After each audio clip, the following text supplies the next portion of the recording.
Cari telespettatori della Tenda TV, ben ritrovati. Oggi è il 16 gennaio 2023, solennità di San Tiziano, patrono della diocesi e della città di Vittorio Veneto. Tra poco andremo a seguire insieme con le nostre immagini la solenne celebrazione eucaristica che avrà inizio intorno alle ore 10, presieduta dal cardinale Angelo Bagnasco. Ma prima, nei minuti che ci separano dall'inizio della celebrazione, avrà luogo all'esterno della cattedrale in piazza Giovanni Paolo I la presentazione e la benedizione del restauro delle facciate appunto della cattedrale. Nei mesi scorsi si sono conclusi i lavori di restauro del campanile e delle facciate della cattedrale che sono tornate al loro antico splendore e quindi oggi questi lavori si sono conclusi e vengono presentati ufficialmente ai fedeli. A tutti voi una buona visione.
Eminenza, Eccellenza, distinte autorità civili e militari, voi tutti qui presenti, buongiorno e benvenuti presso la Chiesa Cattedrale di Vittorio Veneto nella solennità di San Tiziano, vescovo e confessore e patrono di questa diocesi.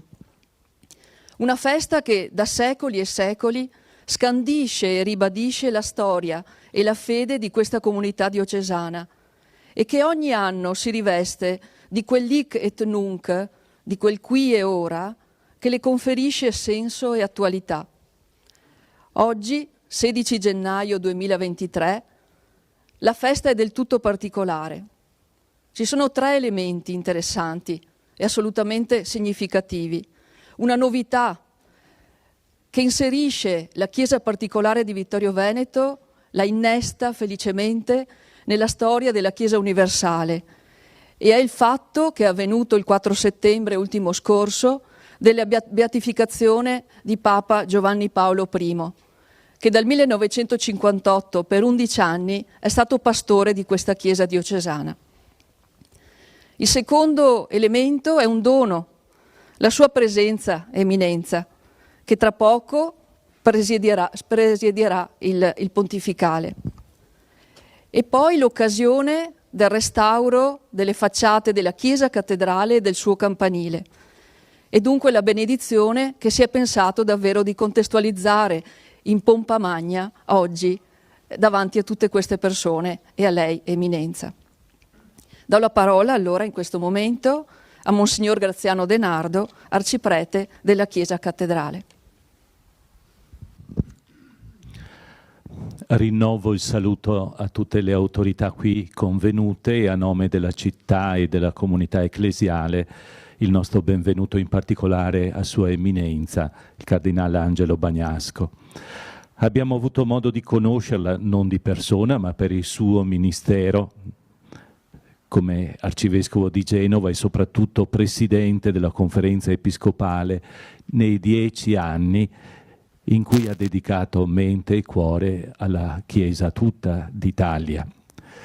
È felice circostanza che ella possa essere qui oggi a benedire, mi soffermo su questo, una rinnovata cattedrale con a lato il suo fedele più antico campanile, Chiesa Madre, che custodisce le spoglie di San Tiziano, è dedicata a Santa Maria Assunta, alla Madre di Dio, che anche a lei è tanto cara.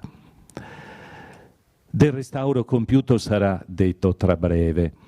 Io potrei raccontare dell'ansia scondivisa quando si è dovuto decidere se intraprendere quest'opera, tempi strettissimi, bonus preventivi, progetti, asseverazioni, e il sottoscritto a firmare anche cose un po' incognite. Non possiamo che gioire con sollievo, in particolare con tutti coloro che hanno condiviso l'avventura, ma anche con ammirazione e soddisfazione al termine dell'opera. Si ha davvero da ringraziare quanti l'hanno resa possibile, progettisti, direzione lavori, gli uffici diocesani che hanno suggerito, incoraggiato e accompagnato, l'impresa con gli oneri che ha assunto, le maestranze, i consigli affari economici, lo Stato italiano per la sovvenzione, la parrocchia che ha finanziato, e confidare che ogni cosa vada ora a buon fine nel modo migliore. Qualche mese addietro mi è giunta tra le mani una busta che recava scritto «Grazie per il bellissimo restauro della cattedrale». Ci sono 2 parole che dicono tutto e sono le più significative, grazie e bellissimo. Qualcosa di bello che suscita gratitudine, un cuore che batte di grazia, è l'essenziale. Dentro la busta c'era altresì un'offerta, pur essa necessaria. A tutti coloro che stanno contribuendo va il nostro grazie, e il nostro grazie a lei, Eminenza, che condivide con noi oggi questa gioia e la benedice.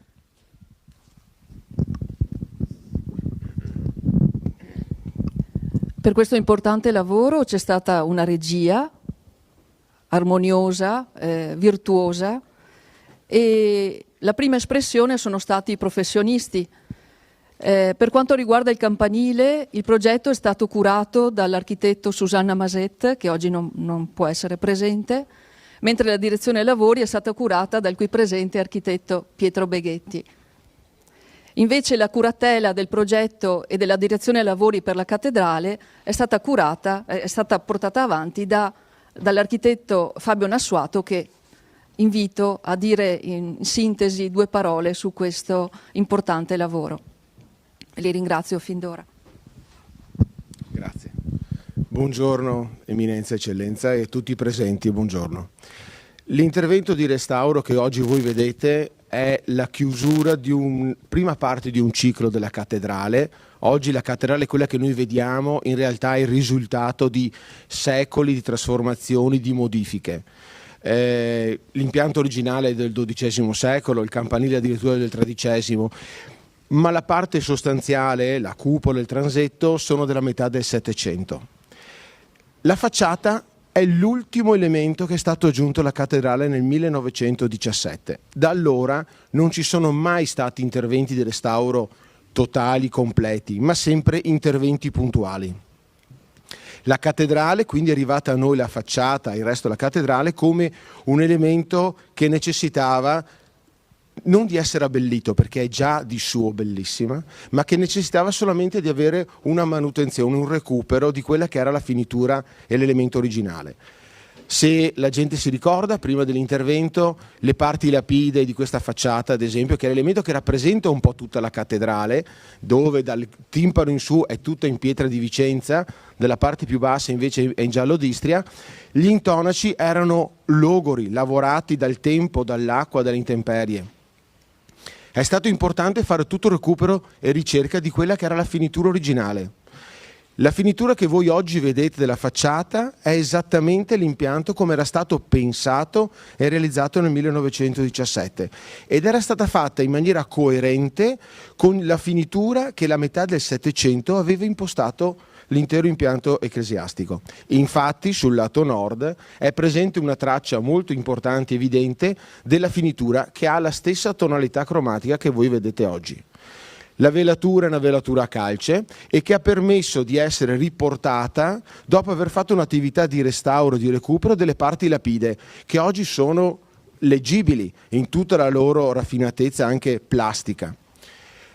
L'intervento è stato complesso perché tanti corpi sono stati aggiunti. Il campanile ha avuto una lavorazione leggermente diversa per essere distinto dal corpo principale, anche perché come funzione e anche come sviluppo temporale. Infatti il campanile crollò nel terremoto del 1874, venne ricostruito in parte e ci è stata voluta dare questo tipo di linguaggio.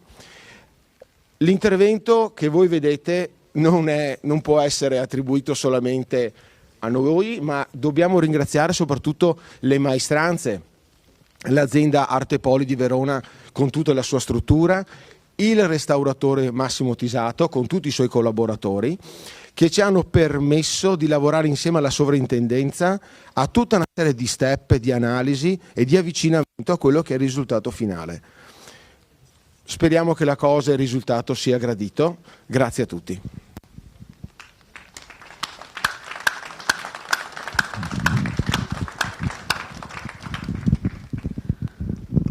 Lasciatemi dire che anche un restauro può essere occasione di sinodalità e anche con tutte le difficoltà che si sono presentate, devo dire che c'è stato un cammino insieme tra parrocchia, professionisti, ditte, soprintendenza e diocesi. Devo dire che anche come uffici di curia abbiamo lavorato bene insieme, in particolare l'ufficio arte sacra e l'economato, per le problematiche che sono direttamente legate a un restauro come questo. Allora io direi a questo punto che è il momento davvero di benedire questo volto restaurato della Chiesa Cattedrale di Vittorio Veneto, Eminenza.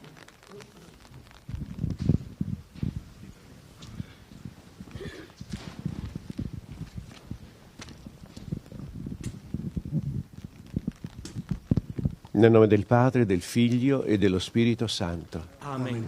La pace sia con voi. E con il tuo spirito. Siamo qui riuniti come fratelli e sorelle per benedire il restauro della facciata di questa chiesa cattedrale. Preghiamo umilmente il Signore perché quanti varcheranno la soglia della casa di Dio per ascoltare la parola e celebrare i divini misteri, seguano con docilità la voce di Cristo che proclama: io sono la via, la verità e la vita. Preghiamo.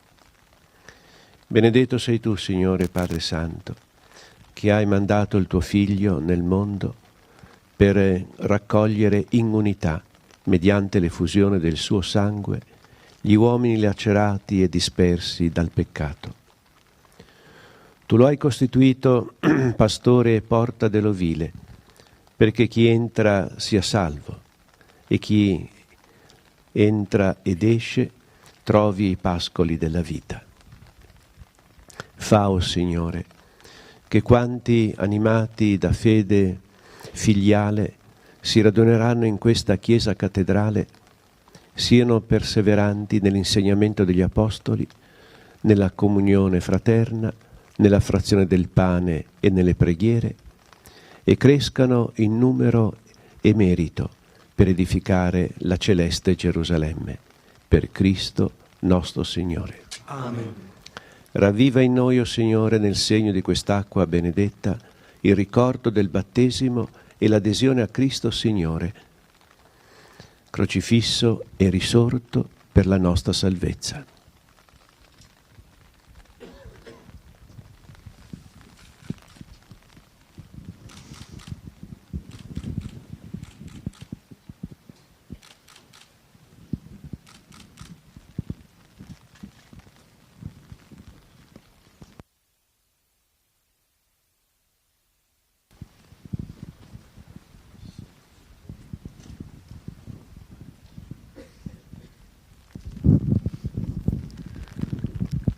Terminiamo questo momento sul sagrato della cattedrale con un ricordo al beato Giovanni Paolo I.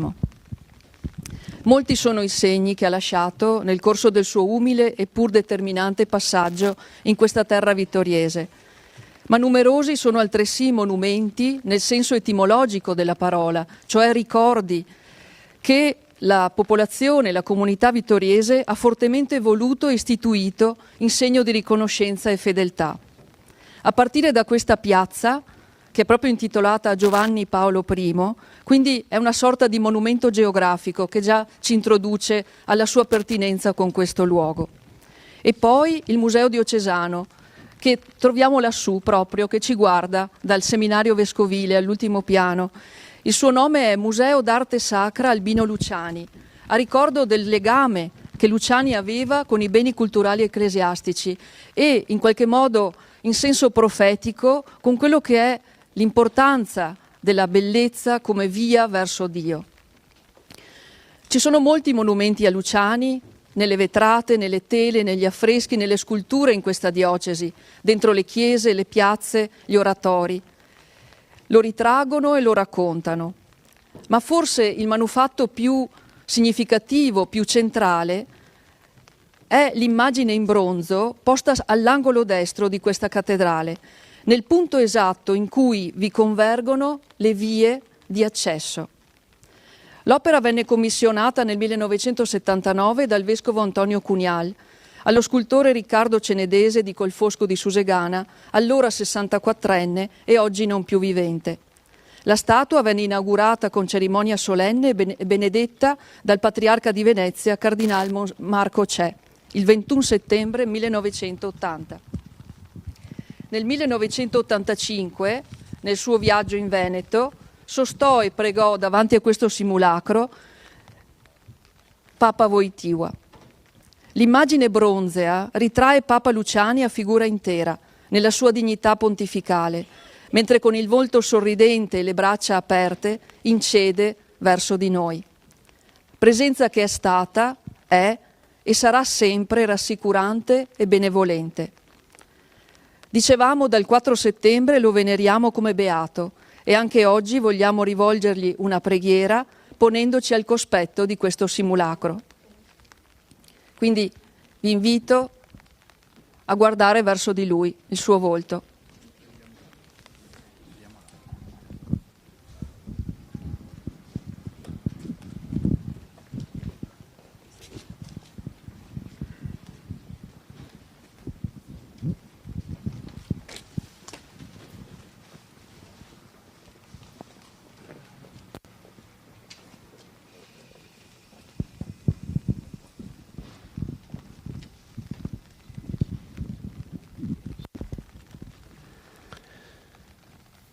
Dio Trinità, cenacolo d'amore, sorgente di santità, dalla cui benevolenza ha inizio la vita e nella cui volontà cresce la nostra felicità.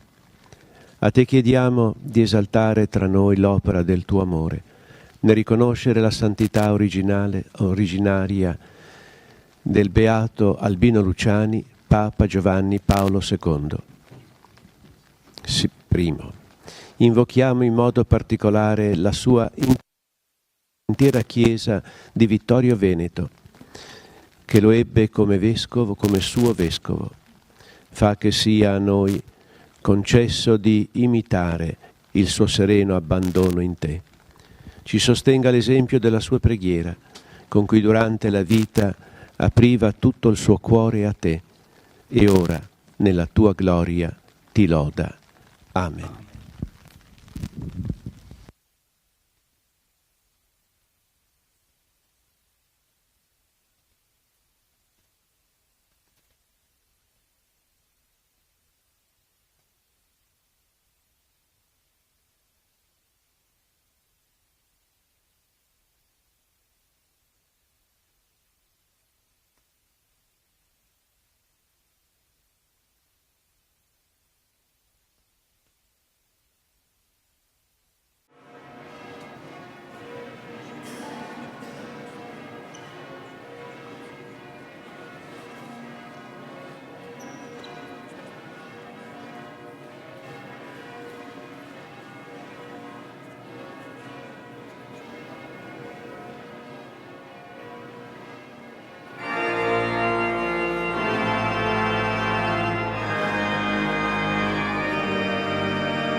La nostra Chiesa diocesana vive oggi un momento di particolare solennità e di festa, facendo memoria del suo patrono San Tiziano, vescovo e confessore. Vissuto nel VII secolo, egli guidò la Chiesa di Oderzo in un tempo in cui l'invasione longobarda ne aveva spezzato l'unità geografica, mentre le controversie teologiche avevano incrinato la comunione tra Roma e molte diocesi. La generosa carità di Tiziano e la sua limpida fede fecero di lui un grande vescovo, attento alla sua gente, ma anche profondamente legato al successore dell'Apostolo Pietro nell'annuncio autentico del Vangelo. Dopo la sua morte, nel 632, venne presto venerato come santo e le sue spoglie furono traslate a Ceneda, divenuta nuova sede vescovile della diocesi. A tutt'oggi, nella cripta di questa chiesa cattedrale, sono custodite le reliquie del patrono San Tiziano, che veneriamo in questa Eucaristia. Continui egli ad intercedere ancora presso il Signore il dono dello Spirito Santo e sostenga il cammino della nostra Chiesa nella testimonianza della carità e nell'annuncio del Vangelo.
Nel nome del Padre, e del Figlio e dello Spirito Santo.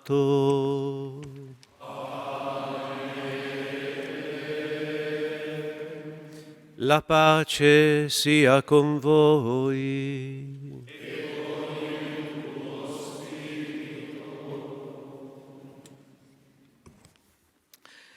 Eminenza Reverendissima Cardinale Angelo, all'inizio di questa celebrazione desidero esprimerle la mia viva riconoscenza, mia ma anche di tutto il popolo di Dio, per aver accettato di vivere con noi sia ieri sera a Oderzo, sia questa mattina qui a Vittorio Veneto, la celebrazione eucaristica nella festa solenne del nostro patrono Sant'Iziano, le cui spoglie mortali riposano proprio qui nella cripta di questa cattedrale.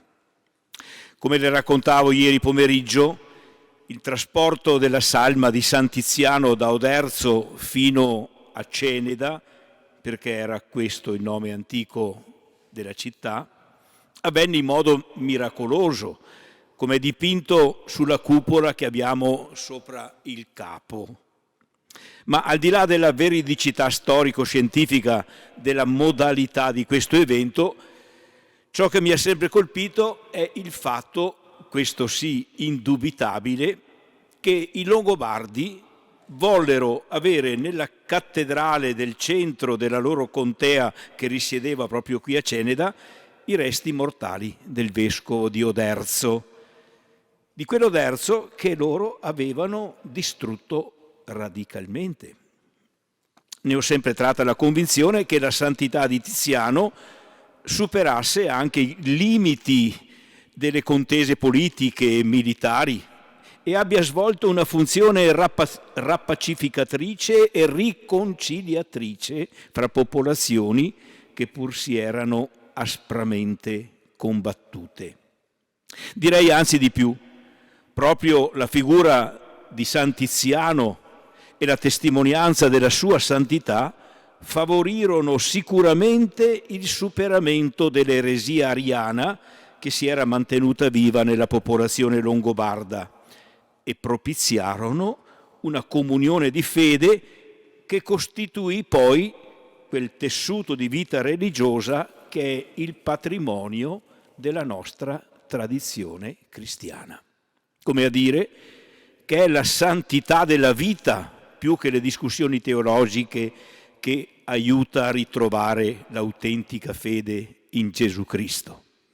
E quello che vogliamo chiedere al nostro patrono anche oggi, in un momento in cui la fede cristiana sembra essere abbandonata da molti o travisata in forme spurie, ci aiuti a ritrovare l'identità, l'autenticità, la santità, la bellezza, un termine che ha usato spesso ieri sera nell'omelia bella di Oderzo, e la bellezza della nostra fede. Grazie Monsignor Angelo, le chiediamo di pregare con noi e per noi perché possiamo essere degni della figura del nostro santo patrono.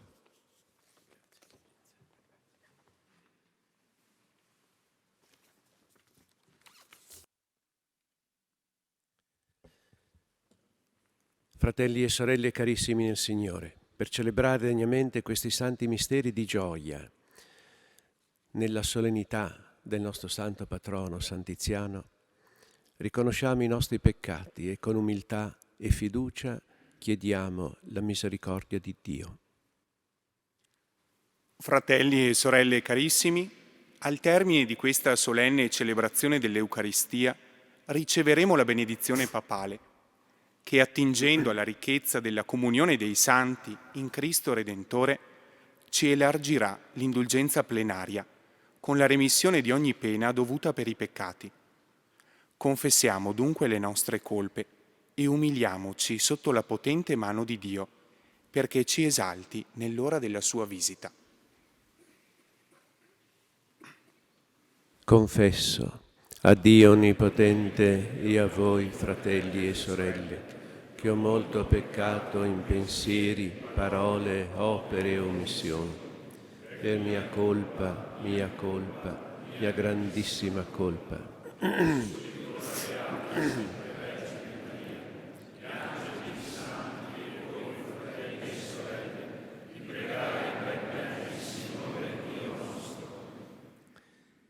Per i meriti e per l'intercessione della Beata Sempre Vergine Maria, dei Santi Apostoli Pietro e Paolo, di San Tiziano, patrono di questa Chiesa locale, e di tutti i santi, Dio Onnipotente e Misericordioso vi conceda un tempo favorevole per un sincero e forte pentimento, la comunione, la continua conversione del cuore, il rinnovamento della vita, la perseveranza nelle opere buone, perdoni i nostri peccati e ci conduca alla vita eterna.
Gloria in excelsis Deo.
Preghiamo. O Dio Signore della vita, che nel tuo spirito di verità e di amore hai illuminato i nostri padri con la luce della fede e hai sostenuto nella fedeltà al Vangelo con il ministero di San Tiziano Vescovo, concedi alla nostra Chiesa di crescere nella conoscenza e nella lode del suo nome. Per il nostro Signore Gesù Cristo, tuo Figlio che è Dio, e vive e regna con te nell'unità dello Spirito Santo per tutti i secoli dei secoli.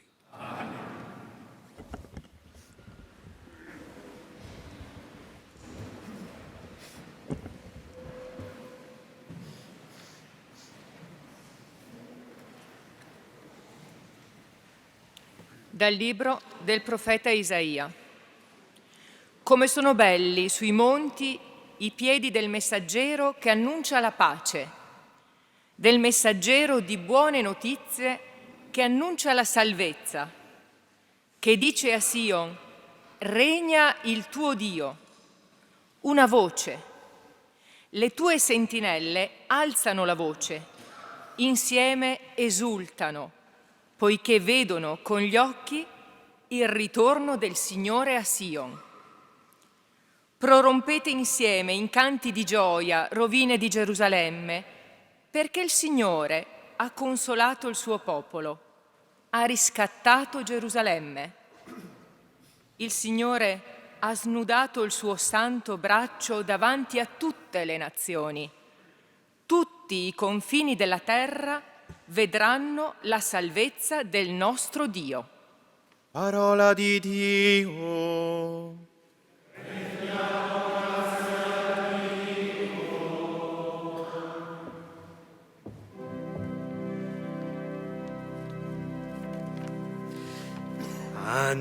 Annunciate a tutti i popoli le meraviglie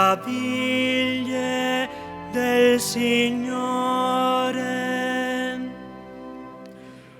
Annunciate a tutti i popoli le meraviglie del Signore.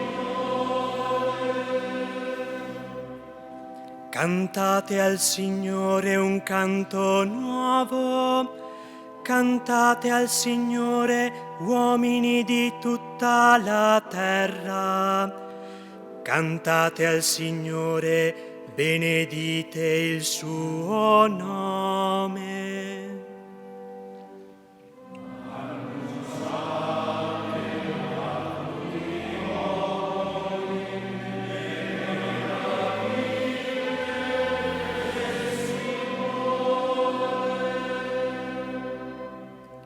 Annunciate di giorno in giorno la sua salvezza, in mezzo alle genti narrate la sua gloria.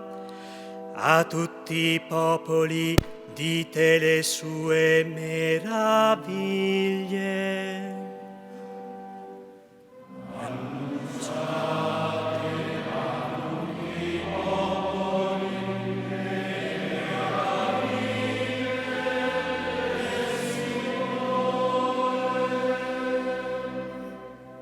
Date al Signore, o famiglie dei popoli, date al Signore gloria e potenza. Date al Signore la gloria del suo nome.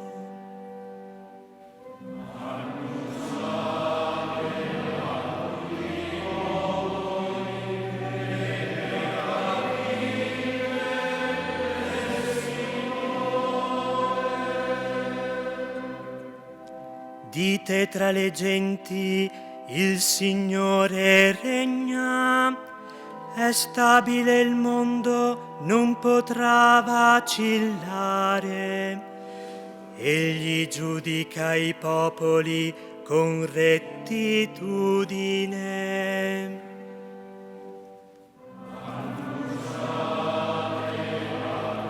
I popoli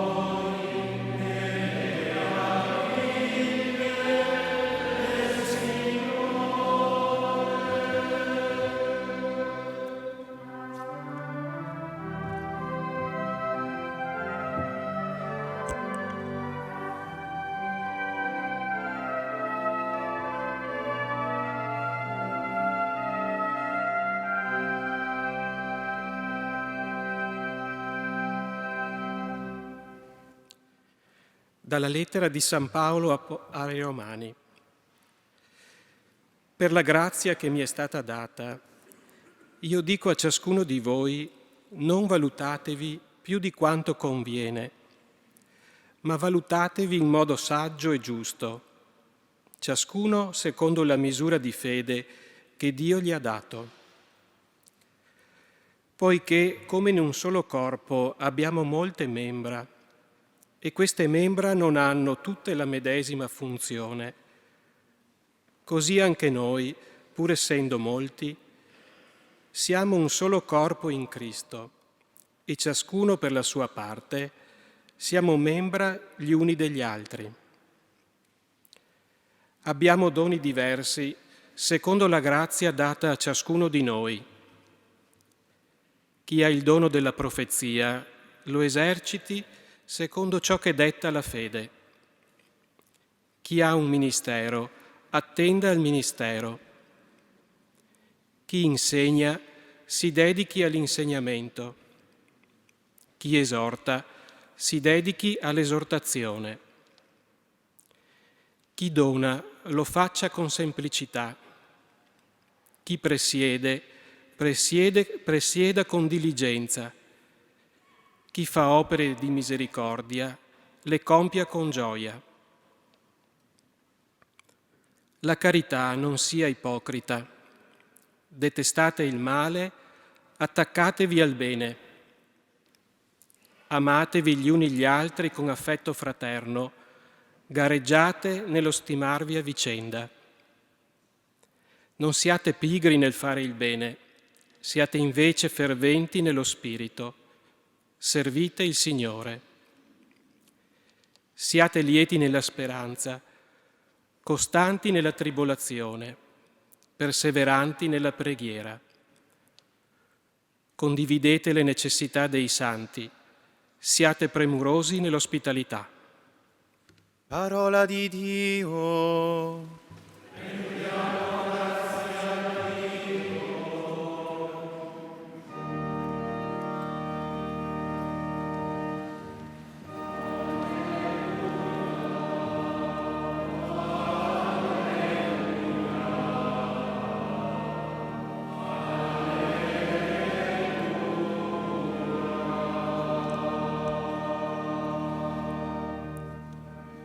Venite dietro a me, dice il Signore, vi farò diventare pescatori di uomini.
Il Signore sia con voi. E con il tuo spirito. Dal Vangelo secondo Luca. Gloria a te, o Signore.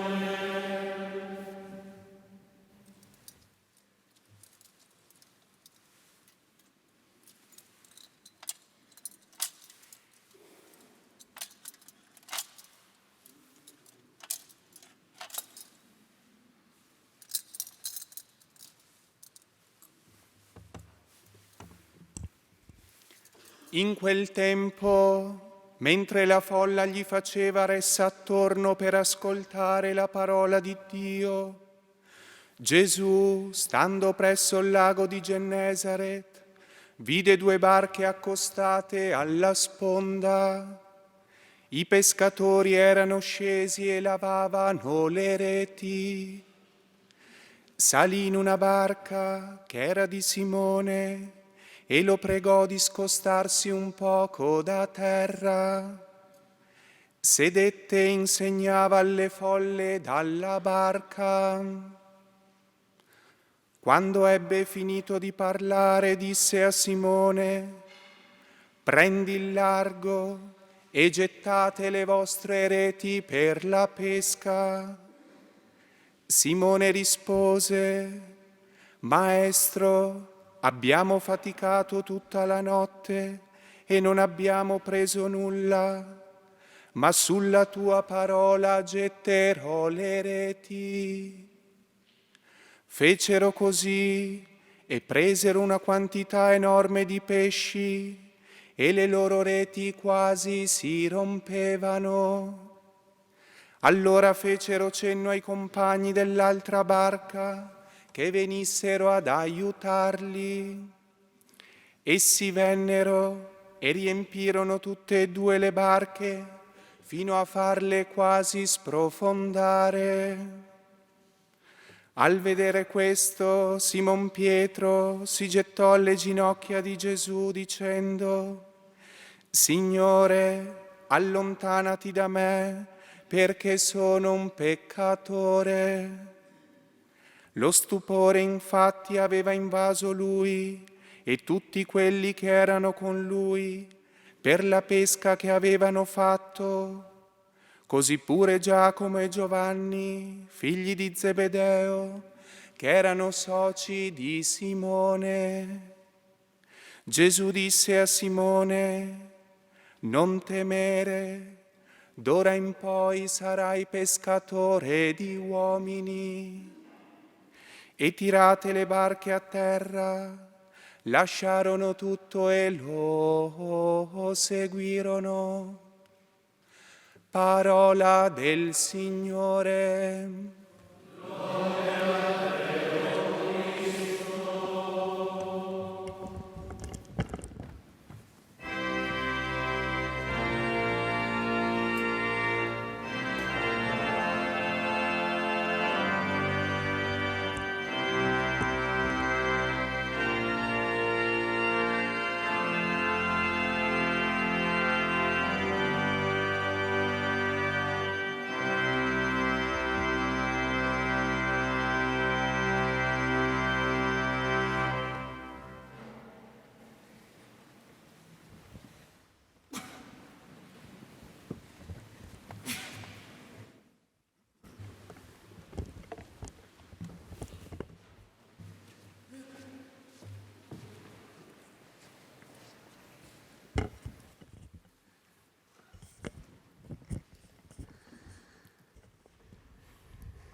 Carissimi confratelli nell'Episcopato, nel sacerdozio e nel diaconato, distinte autorità civili e militari, cari fratelli e sorelle nella fede, un primo grande ringraziamento rinnovo questa mattina a Sua Eccellenza Monsignor Vescovo per il fraterno invito che, come dicevo ieri sera a Oderzo, mi ha permesso e mi permette di sentire, di toccare, lasciatemi dire di vedere la vostra fede, la fede di questa comunità cristiana, di questa Chiesa, che si stringe in questi giorni attorno al suo patrono, venerato e amato, San Tiziano, vescovo e confessore della fede.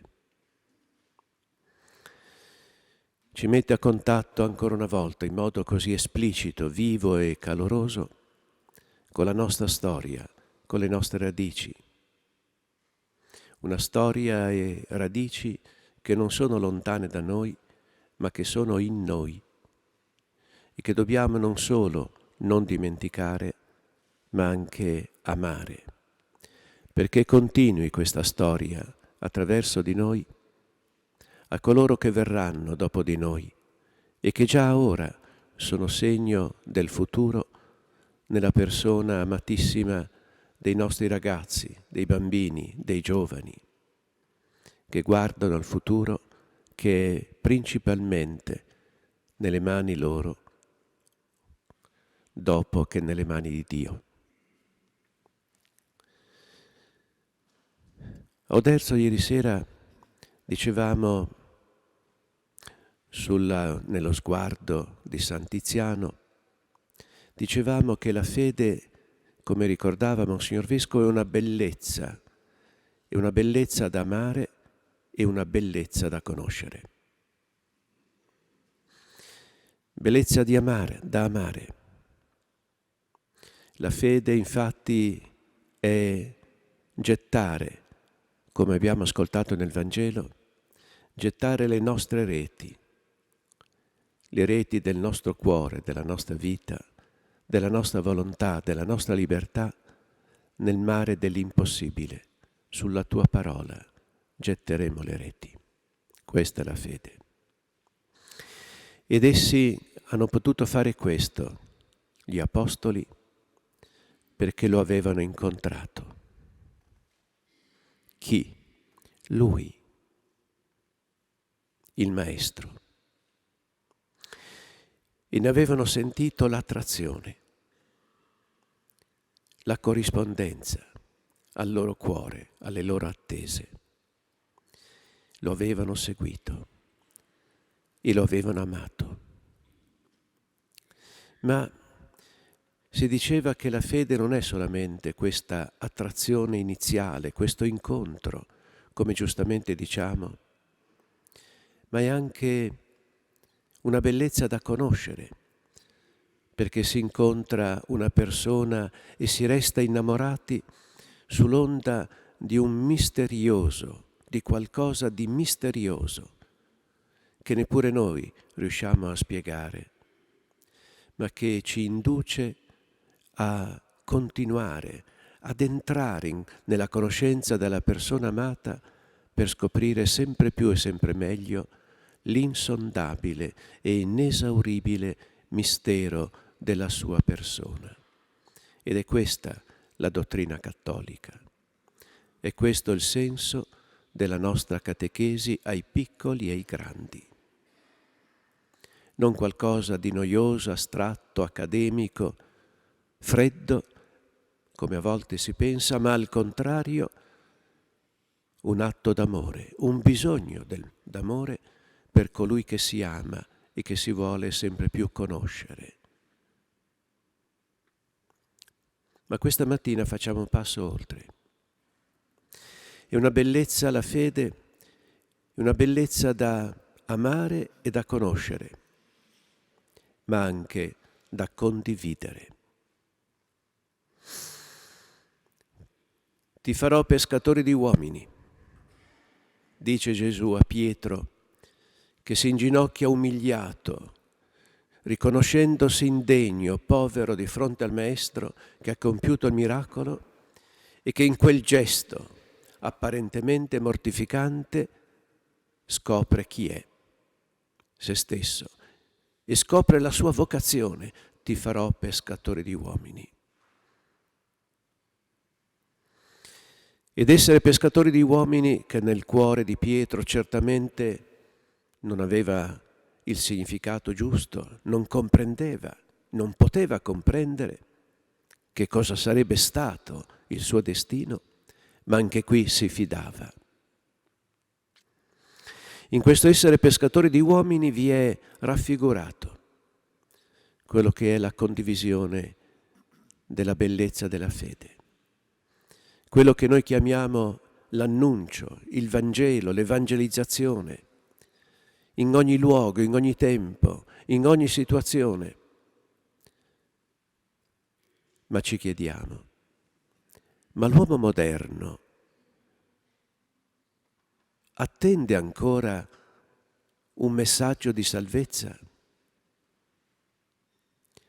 Qualcosa o qualcuno che lo salvi? Da che cosa? In sintesi potremmo dire da se stesso. Sì, abbiamo bisogno tutti di essere salvati da noi stessi, come l'antico Adamo, dalle nostre chiusure interiori, dalla nostra autosufficienza, dalla nostra presunzione, da voler tenere per istinto, tenere il timone della nostra vita saldamente nelle nostre fragilissime mani. Abbiamo bisogno, sì, di essere salvati. Ma l'uomo moderno ha bisogno, sente questo bisogno. Un uomo così smemorato, così apparentemente disperso, frantumato in se stesso, strappato e sballottato da una parte all'altra dei propri sentimenti, dei propri pensieri, delle opportunità, delle responsabilità e dei compiti della vita, certo, cose sacrosante, dal turbinio dell'esistenza e del tempo.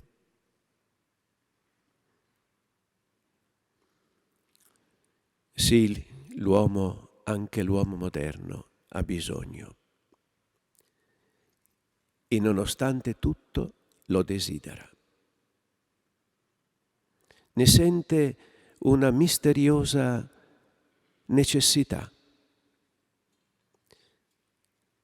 che va oltre la maschera dell'indifferenza diffusa, che va oltre il suo essere così a volte disperso e confuso, una società confusa, una cultura confusa, la nostra occidentale. Ebbene, l'uomo moderno, che ne è figlio, vittima e protagonista insieme, ciò nonostante avverte in un modo o nell'altro, in modo più acuto, pungente o in modo così evanescente e inconsapevole, il desiderio, il bisogno di qualcosa di diverso, anzi di una vita diversa. Perché questo bisogno che ci interpella come pastori, come credenti, a non rinchiuderci noi stessi, ma ad incontrare in qualunque crocicchio della vita e del nostro ambiente l'uomo che, anche se non lo dice e che forse appare a noi ostile o indifferente, tuttavia attende qualcosa. Questa assoluta certezza che non ci può mai abbandonare e lasciare nelle nostre chiusure, o peggio nelle nostre inerzie, nasce dal bisogno insito nel cuore umano, il bisogno che Dio ha scritto con lettere di fuoco, che noi desideriamo l'infinito, perché solamente l'infinito può colmare la finitezza del nostro cuore. È uno dei paradossi, dei tanti paradossi della fede cristiana. E che solamente l'eternità è il senso del tempo. E che nessuna gioia terrena, pur nobile, desiderabile, come l'amore, gli affetti, la famiglia, il lavoro, il benessere giusto e misurato, gli amici. Nessuna gioia terrena ha il potere di esaurire la sete di infinito e di assoluto e di eterno che è nel cuore dell'uomo. Ricordiamo le parole del grande Agostino: hai fatto il nostro cuore per te ed esso è inquieto finché non riposa in te. Può cambiare il mondo e in parte cambia. Può cambiare qualcosa dell'uomo e forse questo già accade nella manipolazione costante, strategica e interessata e bieca dentro la quale bolla tutti quanti respiriamo. Ma ciò nonostante stiamo sicuri, stiamo assolutamente sicuri che il cuore dell'uomo non cambierà mai, proprio in questa sua intrinseca realtà di desiderio verso qualcosa che va oltre la sua nobile umanità e che lo compie, perché solamente il cielo può compiere la terra. E solamente guardando il cielo noi possiamo vivere nel mondo. E questo è il motivo e la risposta alla domanda: ma è ancora possibile annunciare il Vangelo all'uomo moderno che sembra così lontano, ma è interiormente così vicino e implorante, al di là di tutte le forme esteriori e di tutte le reazioni che non ci devono spaventare, perché dobbiamo andare oltre, attende qualcosa da noi. Ma come è possibile annunciare all'uomo di oggi la bellezza della fede? Vengono in mente le parole di Nietzsche, certamente non benevolo verso la religione in generale e il cristianesimo in particolare, avendo scritto delle cose, come ben sappiamo, molto puntuali e puntute verso la Chiesa e la fede. Ma tra le molte cose di questo tipo ve n'è una che ci deve interessare, quando egli dice che i nostri volti dovrebbero apparire più redenti. In altri termini, egli vedeva veramente o in modo supponente ideologico, non riusciva a cogliere nei volti dei cristiani la gioia di essere cristiano. La gioia, io sono contento che Dio mi ha donato la fede. Non ho meriti particolari, ma sono graziato e sono felice. Il giogo di Cristo è leggero e forse a volte il volto dei credenti non mostra questa leggerezza della propria fede e di ciò che ne consegue. E se questo non traspare, questa gioia, questa letizia interiore, anche nelle avversità, per la fede ricevuta, per il Dio presente, per il Dio con noi, sarà difficile dire parole di speranza e parole di fede a chiunque. E questa allora una prima modalità, riscoprire e far trasparire in un modo autentico, certo, non superficiale, artificioso, quasi quasi ipocrita, che subito emerge ad un'attenzione attenta. La gioia di essere cristiani, la bellezza quindi della fede e di essere legati. Religione è legame al Dio della vita, al Dio della speranza, al Dio dell'eternità e della vicinanza.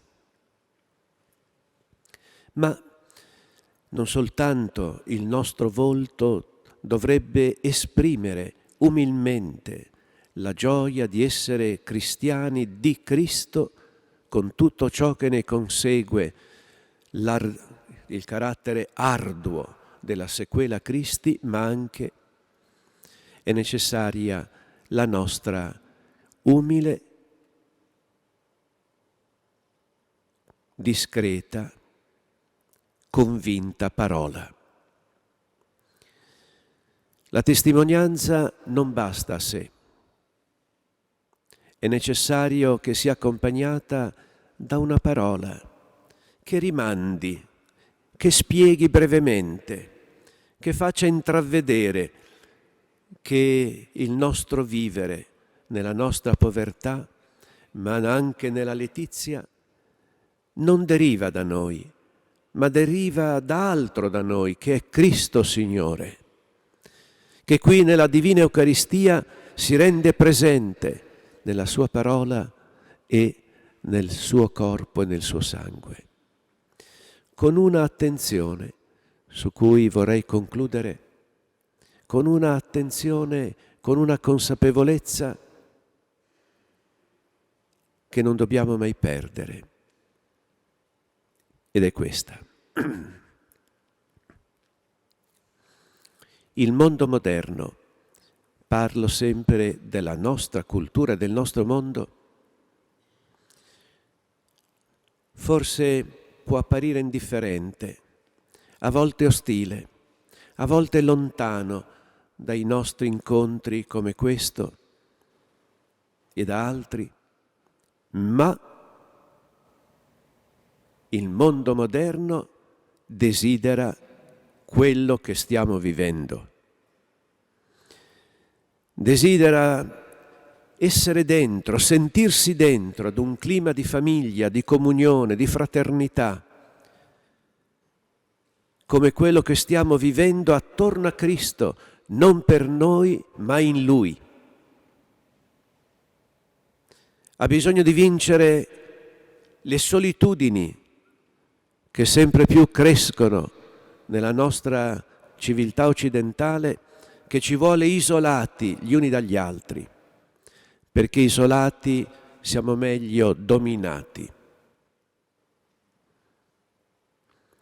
E ha nostalgia, magari senza dirlo, magari guardandoci da lontano, sott'occhi, ha nostalgia di poter essere insieme, ma non un insieme qualunque, un insieme che dà calore al cuore e forza e speranza alla vita. Ecco perché una società che non ha momenti di questo tipo, di festa interiore, di interiorità, di sguardo che si eleva, di uno sguardo capace di vedere l'invisibile che qui si fa presente nei santi segni,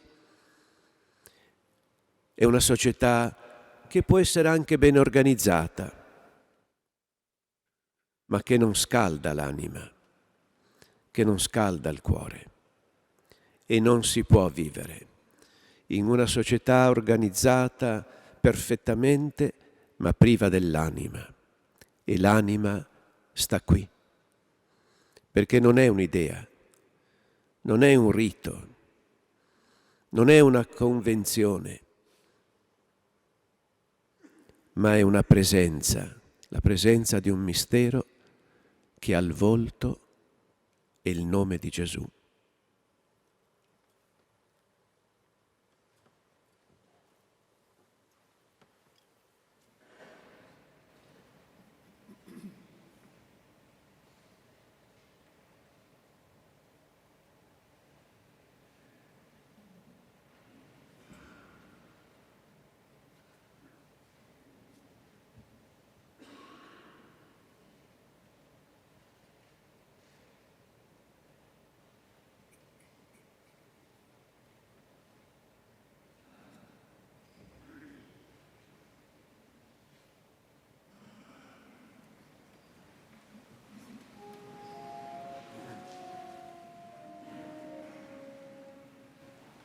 Credo in unum Deum.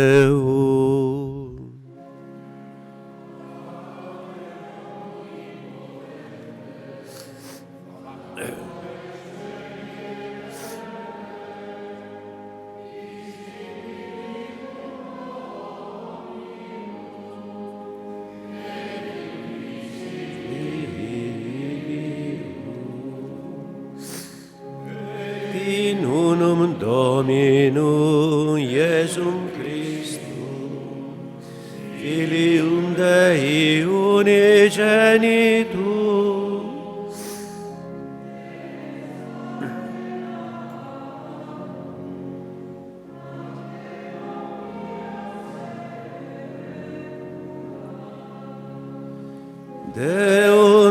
Deo, lumen de lumine, Deum verum de Deo vero.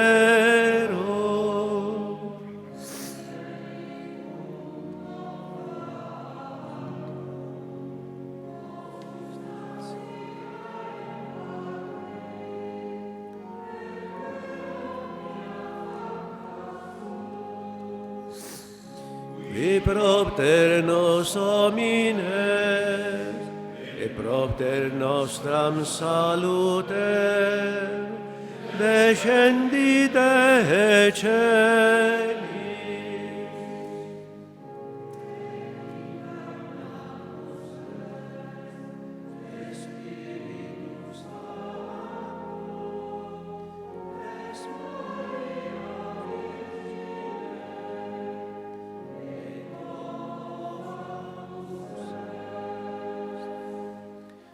Crucifixus etiam pro nobis, sub Pontio Pilato, passus et sepultus est.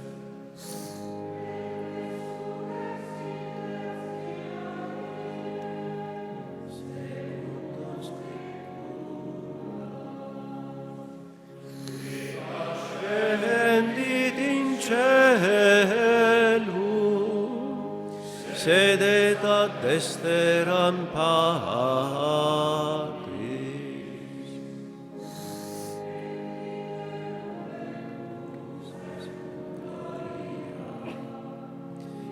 Dicare vivos et mortuos, cuius regni non erit finis, et in Spiritum Sanctum Dominum, et vivificante, qui ex Patre Filioque procedit.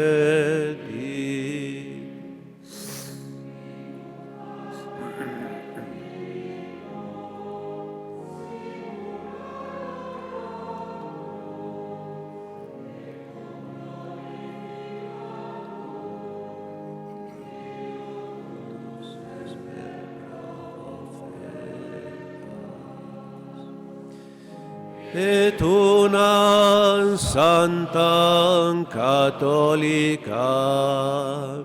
et apostolicam ecclesiam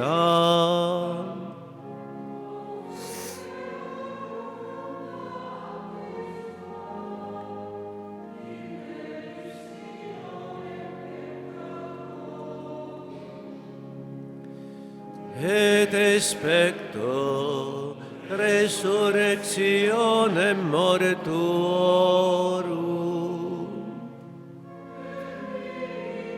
venturi seculi.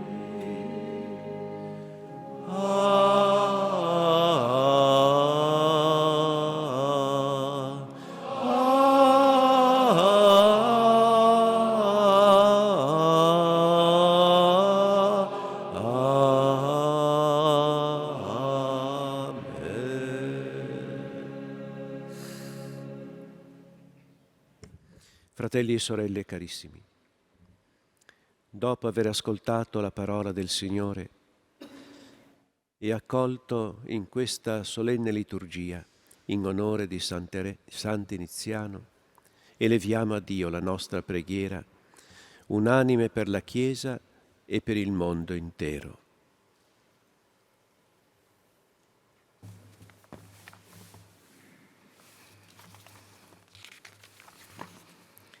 Ripetiamo insieme: ascoltaci, Signore. Ascoltaci, Signore. Per la Santa Chiesa.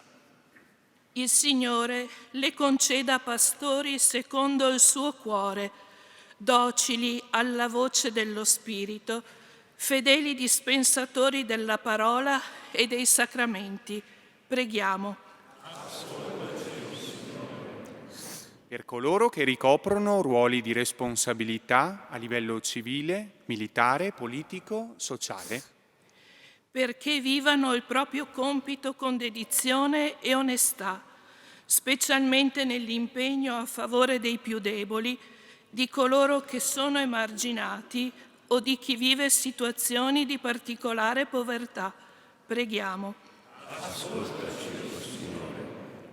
Per i popoli dilaniati da guerre e violenze. Si realizzi il sogno dei profeti. Ogni giogo sarà spezzato e nessuno debba più subire oppressione o vergogna. Preghiamo. Ascoltaci, o Signore. Per le vocazioni al sacerdozio e alla vita consacrata. Perché i giovani che si sentono chiamati dal Signore ad una scelta di consacrazione particolare abbiano la forza di una risposta pronta e generosa. Preghiamo. Per noi qui riuniti in questa celebrazione.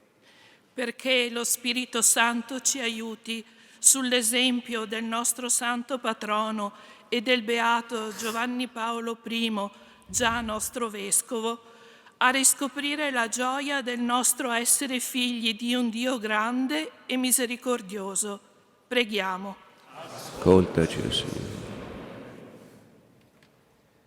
O Dio nostro Padre, guida il tuo popolo che si affida a te in preghiera. Tu che un giorno donasti a questa terra come pastore e guida il Vescovo Tiziano, continua a sostenere i nostri passi nella fede perché sia più forte la speranza e operosa la carità, nella vigilante attesa di contemplare i santi tra i santi, nella gioia senza fine del tuo regno, per Cristo nostro Signore.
Pregate, fratelli e sorelle, perché il mio e vostro sacrificio sia gradito a Dio, Padre Onnipotente.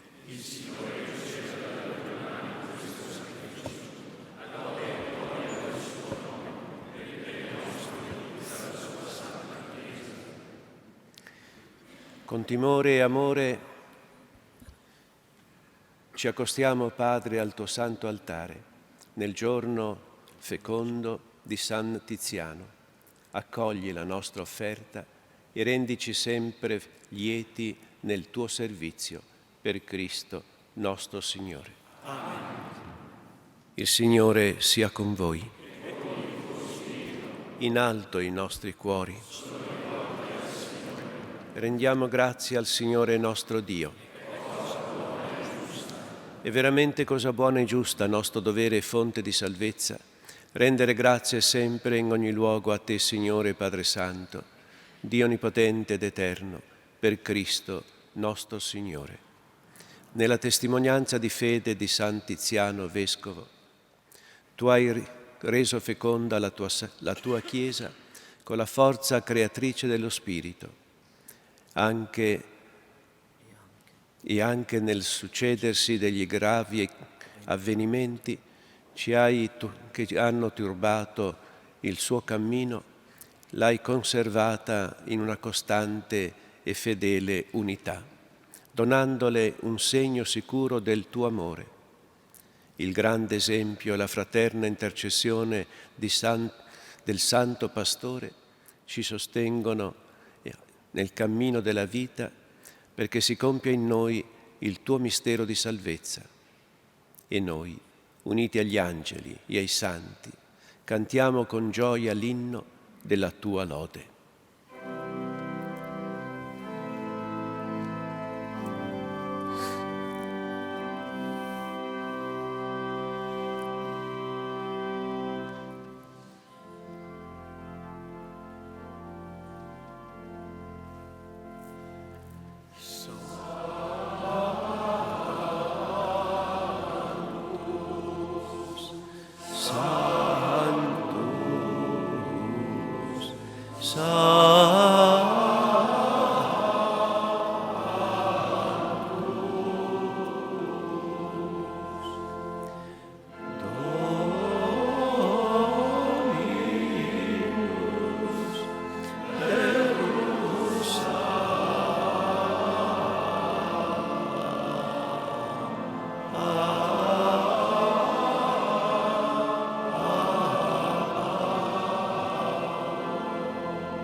Osanna in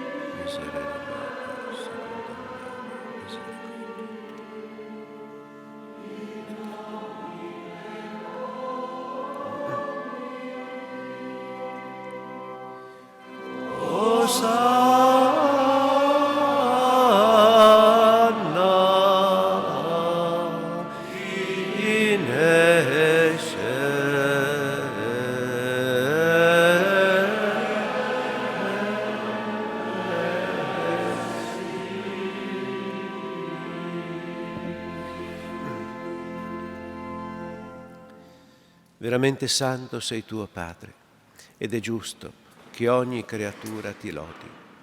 Per mezzo del tuo Figlio, il Signore nostro Gesù Cristo, nella potenza dello Spirito Santo, fai vivere e santifichi l'universo e continui a radunare intorno a te un popolo che dall'Oriente all'Occidente offra al tuo nome il sacrificio perfetto. Ti preghiamo umilmente, santifica e consacra con il tuo Spirito i doni che ti abbiamo presentato, perché diventino il corpo e il sangue del Figlio, il Signore nostro Gesù Cristo. Celebrare questi misteri. Egli, nella virtù, prese il pane, ti rese grazie, Dio di benedizione, lo spezzò, lo diede ai suoi discepoli e disse: prendete e mangiatene tutti. Questo è il mio corpo offerto in sacrificio per voi.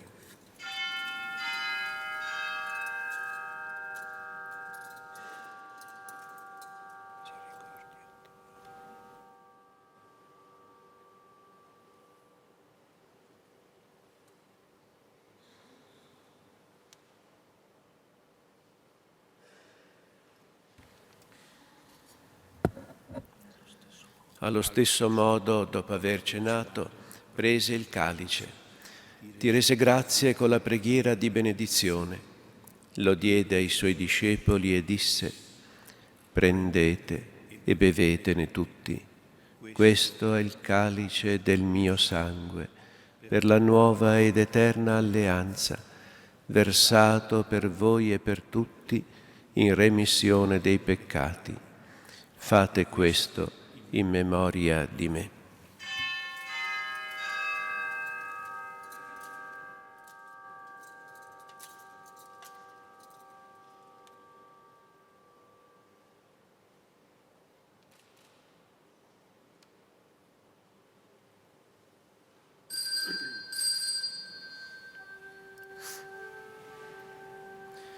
Mistero della fede.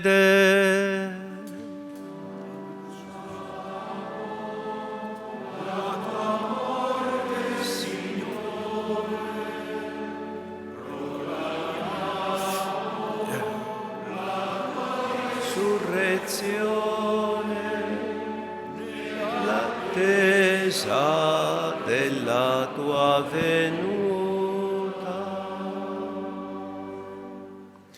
Celebrando il memoriale della passione redentrice del tuo Figlio, della sua mirabile risurrezione e ascensione al cielo, nell'attesa della sua venuta nella gloria, ti offriamo, Padre, in rendimento di grazie, questo sacrificio vivo e santo.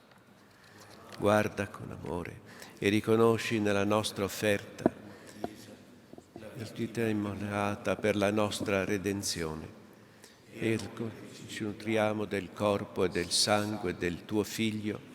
Dona la pienezza dello Spirito Santo, perché diventiamo in Cristo un solo corpo e un solo spirito. Lo Spirito Santo faccia di noi un'offerta perenne a te gradita, perché possiamo ottenere il regno promesso con i tuoi eletti.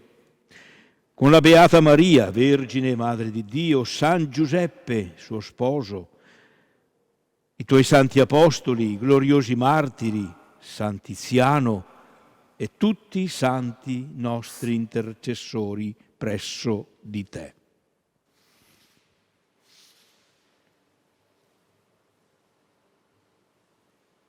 Ti preghiamo, Padre, questo sacrificio della nostra riconciliazione doni pace e salvezza al mondo intero.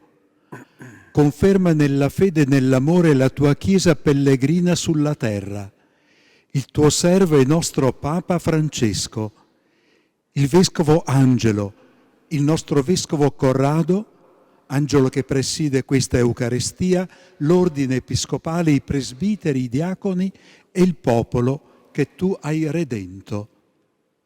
Ricongiungi a te, Padre misericordioso, tutti i tuoi figli ovunque dispersi. Accogli nel tuo regno i nostri fratelli e sorelle defunti e tutti coloro che in pace con te hanno lasciato questo mondo. Concedi anche a noi di ritrovarci insieme, a godere per sempre della tua gloria, in Cristo nostro Signore, per mezzo del quale tu, o Dio, doni al mondo ogni bene. Per Cristo, con Cristo e in Cristo. A te, Dio Padre Onnipotente, nell'unità dello Spirito Santo, ogni onore e gloria per tutti i secoli dei secoli.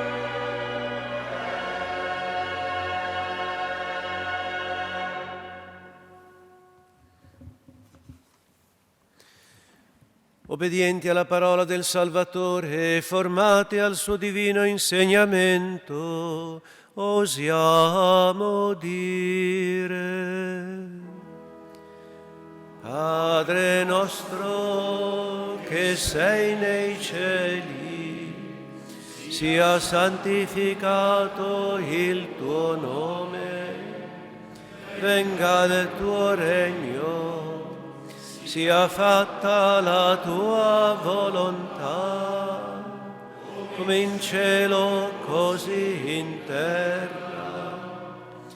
Dacci oggi il nostro pane quotidiano e rimetti a noi i nostri debiti, come anche noi li rimettiamo ai nostri debitori. E non abbandonarci alla tentazione, ma liberaci dal male. Liberaci, o Signore, da tutti i mali, concedi la pace ai nostri giorni e con l'aiuto della tua misericordia vivremo sempre liberi dal peccato e sicuri da ogni turbamento, nell'attesa che si compia la beata speranza e venga il nostro Salvatore Gesù Cristo.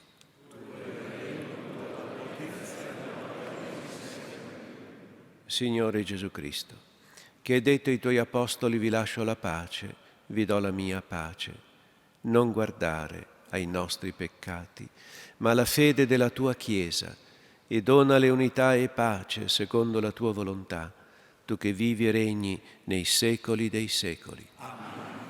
La pace del Signore sia sempre con voi. Scambiatevi il dono della pace.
Ecco l'agnello di Dio, ecco colui che toglie i peccati del mondo. Beati gli invitati alla cena dell'agnello. O Signore, non son degno di partecipare alla tua messa, di soltanto una parola e io sarò salvo.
Preghiamo.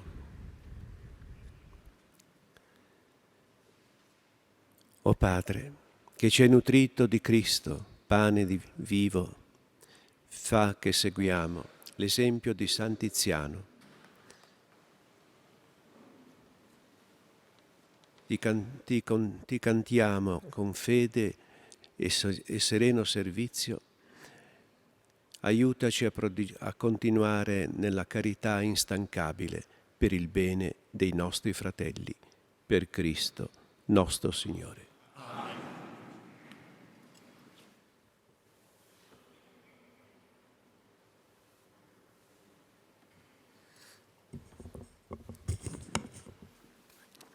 Il Cardinale Angelo, in comunione con il nostro venerato Padre Corrado, per grazia di Dio e designazione della sede apostolica, vescovo di questa Santa Chiesa che è in Vittorio Veneto, a nome del Romano Pontefice, impartirà la benedizione con l'indulgenza plenaria a tutti i fedeli che, animati da sincero pentimento, confessati e comunicati, hanno partecipato a questa celebrazione. Pregate Dio per il Beatissimo nostro Papa Francesco, per il nostro Vescovo Corrado, per il Collegio Episcopale, per la Santa Madre Chiesa e impegnatevi a vivere santamente, in piena comunione con Dio e con i fratelli. Il Signore sia con voi. Chinate il capo per la benedizione. Dio nostro Padre, che oggi ci ha riuniti per celebrare la festa di San Tiziano, patrono di questa Chiesa diocesana, vi benedica e vi protegga e vi confermi nella sua pace. Amen. Cristo Signore, che ha manifestato in San Tiziano e in tutti i santi la forza rinnovatrice della Pasqua, vi renda autentici testimoni del suo Vangelo.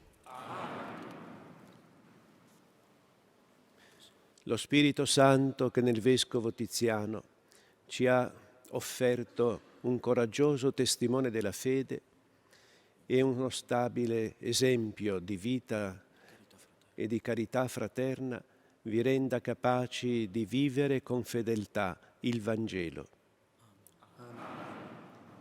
E per intercessione dei santi apostoli Pietro e Paolo, vi benedica Dio Onnipotente, Padre e Figlio e Spirito Santo.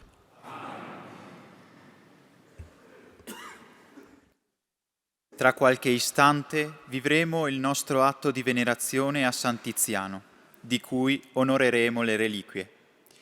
Siamo tutti invitati poi ad unirci alla processione verso la cripta, dove si concluderà la celebrazione eucaristica con l'ordine seguente: Croce, Cavalieri del Sovrano Ordine di Malta, membri dell'Ordine Equestre del Santo Sepolcro, vicari foranei ed episcopali, capitolo dei canonici, l'insigne reliquia di San Tiziano, il vescovo, il cardinale, le autorità. Tutti gli altri sono invitati a rimanere nei propri posti. Al termine della celebrazione liberamente potranno scendere in cripta. Eleviamo al Signore la nostra lode attraverso il cantico di Maria per le meraviglie che Egli ha compiuto nei Suoi santi.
O glorioso San Tiziano, nostro patrono, ottieni alla nostra Chiesa di credere alla possibilità della santità e donaci la letizia e il coraggio di vivere le beatitudini del Vangelo nella vita di ogni giorno.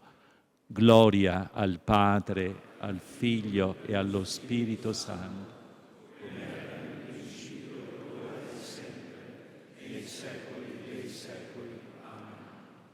O glorioso San Tiziano, pastore buono e forte, ti preghiamo per i sacerdoti della nostra Chiesa, perché insieme con il Vescovo, tuo successore, diano testimonianza di vera comunione e con il loro servizio pastorale edifichino la comunità ecclesiale nella gioia dell'unità.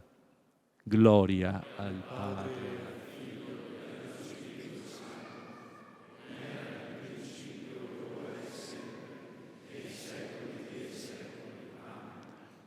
O glorioso San Tiziano, uomo di comunione e di pace, ti preghiamo per la pace nel mondo, una pace che sia frutto dell'intima unione di Dio con gli uomini nell'amore e degli uomini tra loro nella fraternità e nella concordia. Gloria al Padre.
Guarda, oh Signore, la tua famiglia, che il Vescovo Santiziano generò con la parola di verità e con il sacramento della vita.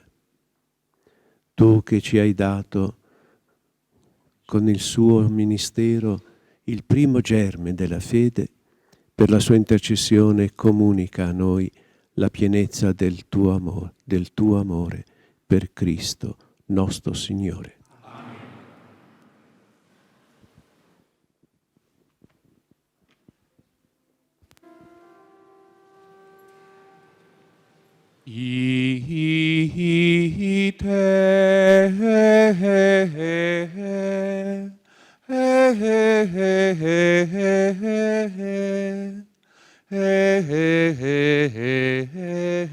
Missa est.